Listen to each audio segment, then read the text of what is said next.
Hey, if you are a new author just starting out, or if you are interested in the way that I start my writing process and the applications that I use, or if you're an experienced author and may have some advice that you can put in the comment sections for me on ways that I can improve, then this video is for you.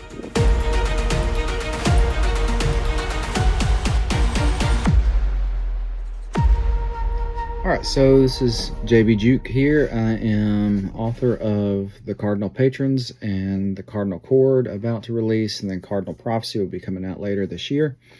I just wanted to share a little bit about my writing process, the things that I do when I'm writing. I'm going to share my screen and just show you the process, and there's a lot of different ways to do this, and I'm still a fairly new author, so I'm sure there's a lot better ways to do this, but this is how I do it.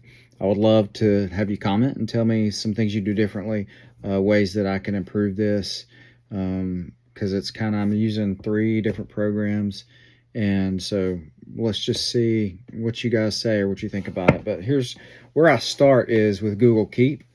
So keep.google.com, you can also install that app on your phone so I can make quick notes.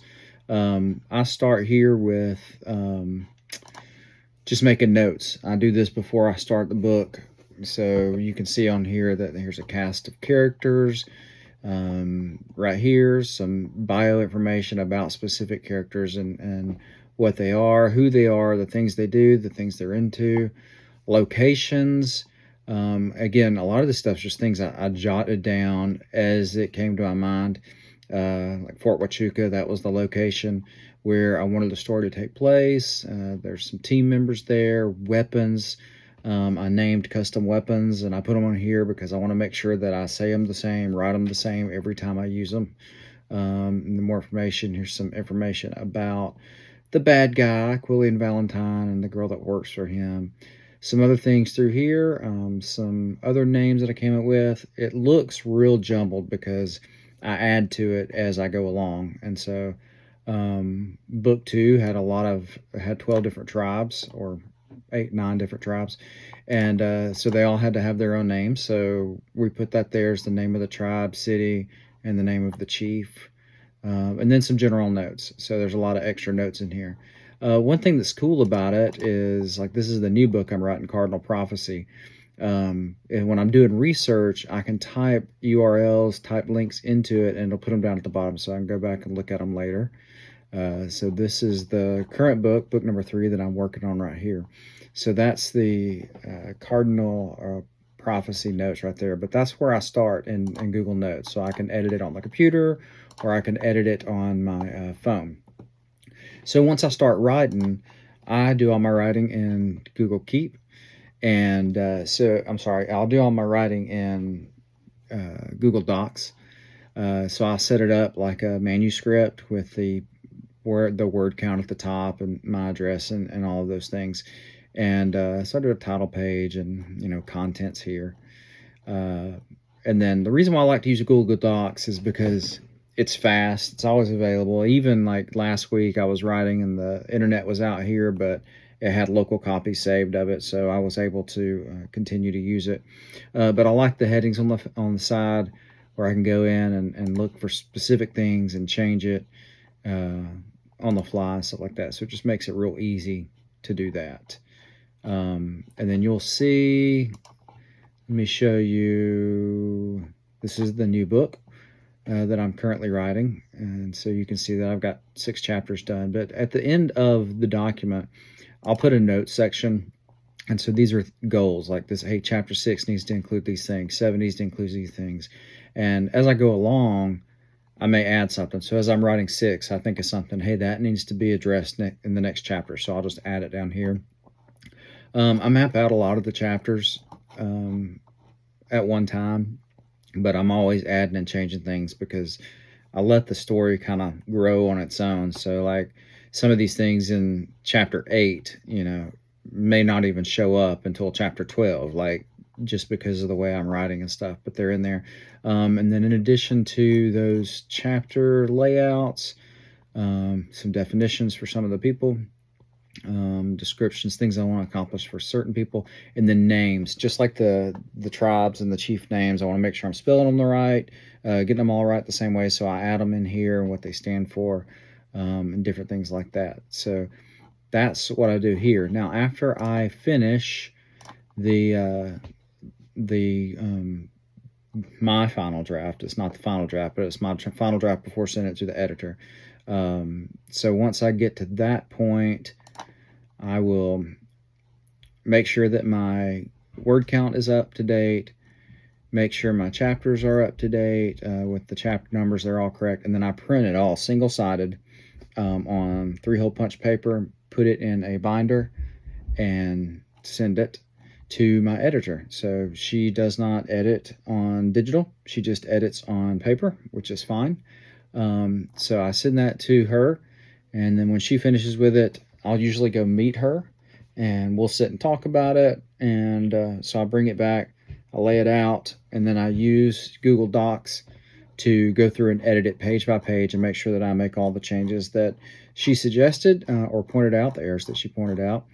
She tends to bleed red all over my work because I'm just a sloppy writer, I guess.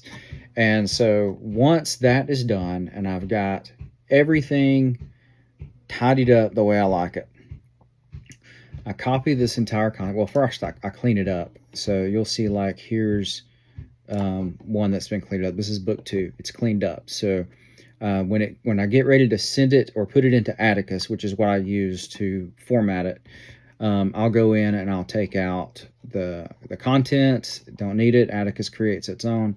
Take out the contents. Make sure that all my headers or headings are in the same place on every page, which that doesn't matter too well either because Atticus changes it. But one thing I need to make sure is, and I'm looking for one, my page breaks.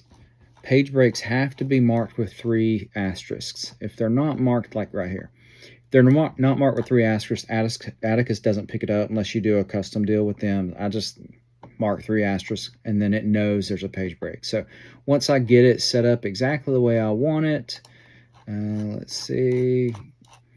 Yep, I think, yep. So that's everything. I'll copy all of this, or export it actually, into a Word document or a PDF, and then I go into Atticus.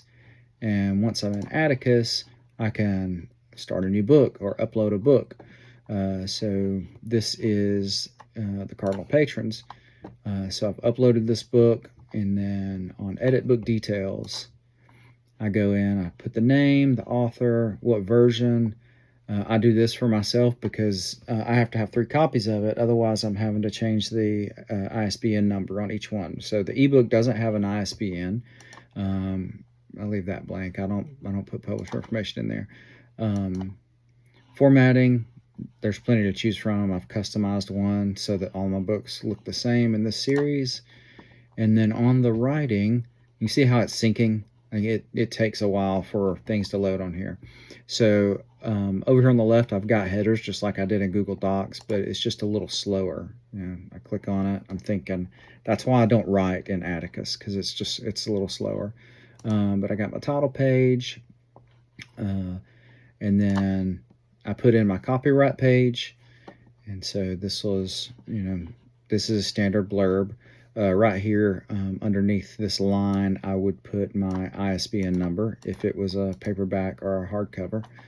Then my title page, I upload a custom picture for my title page that says, hey, this is, series book 1, and then it automatically creates the contents, which I don't love, but it looks decent. I'm not sure if this will load in time because it's kind of slow, but on the print version, it looks a lot better than the ebook version, but that's just normal. Yeah, so see, I don't love it because I liked my custom one, but it's simply efficient enough, and it automatically calculates the page number so that I don't have to. So yeah, and then at the bottom, at the end of the last chapter, that is where I will, let me turn off that preview so it'll go faster. At the bottom of the chapter, I will add a page break, like a full page break, and do my author's notes, and then do another page break and do my also by. So that way, if the preview will show it, that way, if whenever the reader gets to the end of the book, they don't have to flip around and find. They're going to flip to the next page and go, oh yeah, there's the next books. There's the author's notes. I include, how to find my books, my website, how to get on my newsletter, things like that. And then I also link to my books. If you're looking at the ebook, these are links. These are all links that take me to the Amazon page where they are for sale. So that is that is what I do in Atticus. When it's done, everything looks good, then I will export the PDF. I'll export 3 of them, 2 PDFs for hardcover and paperback, and then 1 for the EPUB. One thing to look for, and I'll show you this in just a minute, because when I export to the PDF, it's not my final version. It's not my final version. It's my final version. One thing that I have noticed in my books with Atticus, for some reason, I've changed all the settings because it's not supposed to do this, but I've changed all the settings, and when I get the book back, I couldn't pull out an exact example of it right now, but for some reason, it will take like a word at the end of a line, like the word she, for instance, and it'll put the S and the H here, and then it'll put the E way down here, or it'll put the S up here and the HE down here. It just looks dumb, and I don't know why it does that. So what I do next is, after I export the PDF, before I upload it to KDP, I will open it up in my iPad, and in the iPad I'll import it into a program that I use called Notability.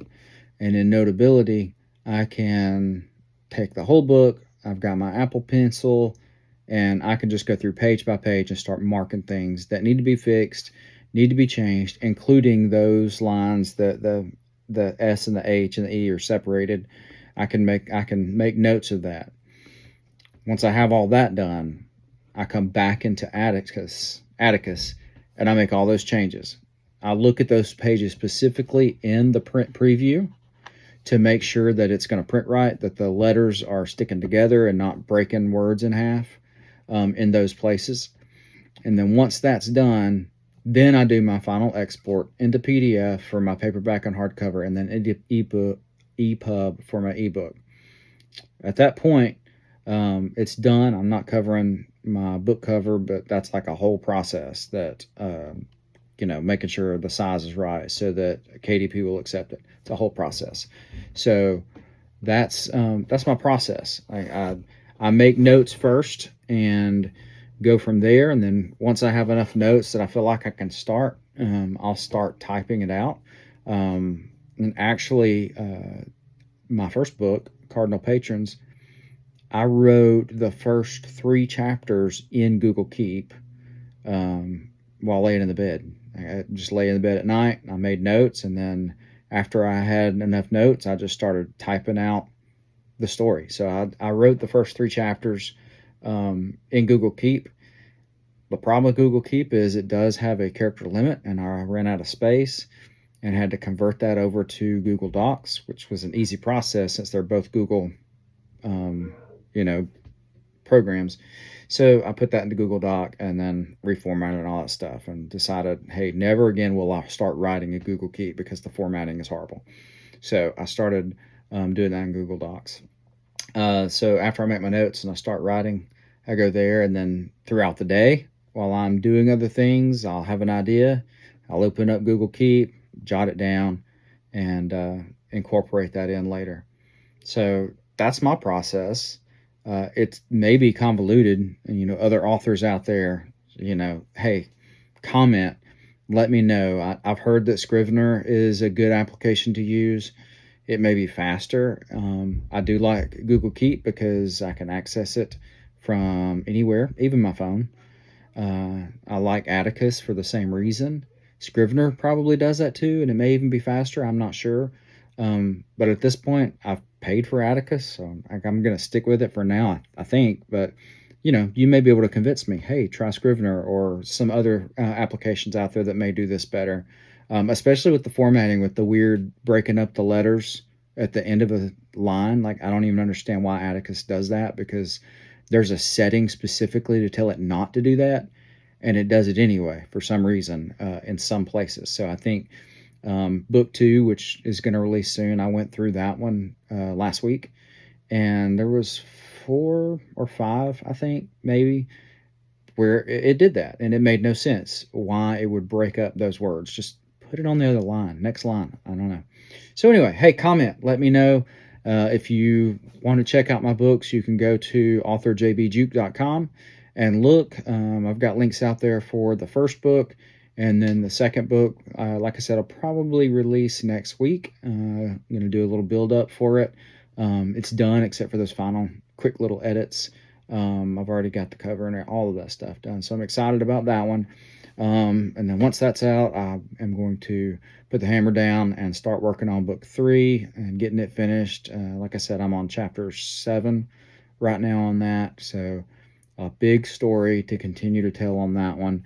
It's going to include a lot of prophecy stuff and Native American myths and mythical historical things from way back when, and I'm so excited about that. I've been doing a lot of research on that, and which is interesting because I don't have a Native American background personally, but I'm fascinated with it, you know, and I'm fascinated with the western portion of the United States, Arizona, Utah, Colorado, those areas, the Rockies and the deserts, the mountains areas.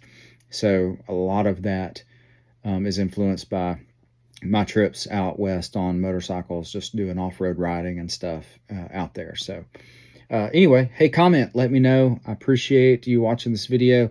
Hopefully it's helpful, and even more hopeful, you comment and I find things that are helpful from what you share. So just let me know. Thanks for watching.